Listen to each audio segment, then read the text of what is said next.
Good morning, Forest Hill.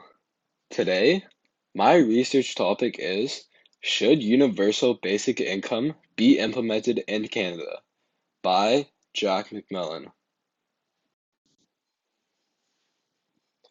Presentation outline. First off, what is Universal Basic Income? Then, how does UBI relate to economics? Third, we will explore the history of UBI. Fourth, UBI's recent gain in momentum. Fifth, UBI around the world.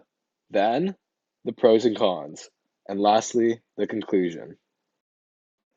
What is Universal Basic Income? Universal Basic Income, or UBI, is a program where the government provides an unconditional income for every citizen or household aimed at helping them meet their basic needs. The most popular strategy for UBI would be for every household to receive an income of at least the poverty line, which is just under $39,000 in Canada. How does UBI relate to economics? UBI is relevant to economics because this program has been offered as a solution to rising and current problems that the Canadian economy faces. These issues include economic dilemmas such as income inequality, technological unemployment, and personal debt. No matter if one supports or disagrees with UBI, it is safe to assume that UBI has the potential to drastically change the landscape of the Canadian economy. The history of UBI. The concept of a UBI has been around for a couple hundred years, with it tracing all the way back to the 16th century. In Canada, the first attempt at UBI was in the late 1930s by William Aberhart. Aberhart was the Premier of Alberta and was known for his programs aimed at relieving poverty and debt. Although his push for UBI wasn't successful, this was an important first step for UBI in Canada. UBI's recent gain in momentum. In the past few years, UBI has gained serious momentum. The aforementioned increasing economic issues have sparked the growing fears that have been the driving force behind the increased interest.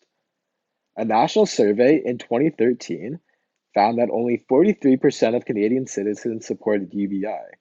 However, in 2019, that amount rose to 75%, evidencing just how much traction this idea has gained.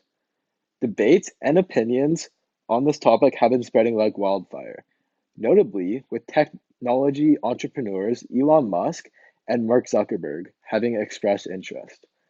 Mark is quoted as saying that ultimately, we will have to have some form of universal basic income, and Zuckerberg saying we should explore ideas like universal basic income. Specifically in Canada, Prime Minister Trudeau said in 2018 that UBI is something that is in the universe of all sorts of tools that we're looking at on how to best help Canadians. Most significantly, Andrew Yang, a presidential candidate for the 2020 US election, is set on implementing a UBI if elected. UBI around the globe. There are dozens of UBI pilots being planned, currently in action, and recently concluding across the globe. In Ontario, UBI was briefly tested. Select residents of Hamilton, Lindsay, and Thunder Bay who were living in poverty in 2017 received $17,000 from the Liberal government of Ontario. However, after the 2018 Conservative victory in the provincial election, the pilot was immediately cancelled. Supporters of UBI voice many pros, but these are not concrete facts, rather theories that they believe would happen as a result of a UBI. They are supported by theories that are not significant enough to completely validate these theories. First, supporters believe that it has the ability to relieve income inequality. This belief stems from the idea that citizens would be able to lift themselves out of deep poverty and obtain higher paying jobs. In Canada, income inequality is a significant economic issue. Family market income inequality has risen by 22%, with the Gini coefficient rising from 0.365 to 0.446, over the past 35 years. An example of this improvement may be evidenced in Alaska's permanent UBI program for select areas that started in 1976. From 1981 to 2015, Alaska's income inequality ranking improved from 30th to 2nd in the US. Secondly, supporters believe that it has the ability to increase entrepreneurship and small business.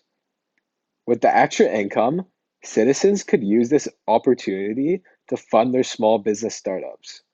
This was found in Iran's UBI trials, as citizens were found to increase their investments into their own businesses.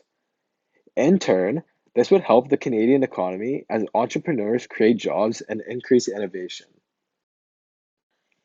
Next, supporters believe that UBI is superior to social welfare.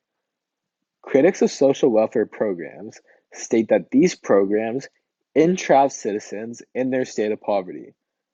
The way these programs work, it can create a ceiling of income and promotes passive behavior. For instance, if someone on welfare finds a job, their welfare benefits might get taken away, leaving them with less money than when they had a job. UBI would potentially end this ceiling and simply aid citizens in finding higher quality jobs. Lastly, supporters believe that UBI will lead to lower school dropout rates. Parents will be able to afford transportation and school supplies so that their child is more likely to go to school. Furthermore, with the safety net of the guaranteed income, youth will be more willing to stay in school longer than seek a job. A UBI trial in Namibia resulted in much lower school dropout rates. From 2000 to 2008, rates fell from 40% to 5%, then in 2009 to almost 0%. Similar to the pros, the cons that critics of UBI voice are not concrete facts. First off, critics believe that the introduction of UBI will lead to the disappearance of the motivation to work. If you already receive enough money to live comfortably, why would you need to go to work? This would decrease the already too small labor and skills workforce in Canada. This smaller workforce would mean lower economic output and lower tax revenue. This was the main reasoning behind the Swiss government's rejection of UBI in 2016. Secondly, critics believe that the introduction of UBI would be too expensive. Providing the aforementioned poverty line income of $39,000 to Canada's 14 million households would cost $546 trillion. That would account for one-third of Canada's GDP alone. To make implementation feasible, an increase in the federal deficit or taxes would need to take place. Economist John Kay studied proposed UBI plans in a variety of developed countries similar to Canada. He concluded that providing an income that meets the standard of living is impossibly expensive. Either the level of basic income is unacceptably low, or the cost of providing it is unacceptably high. Third, critics believe that the introduction of UBI would hurt the poor.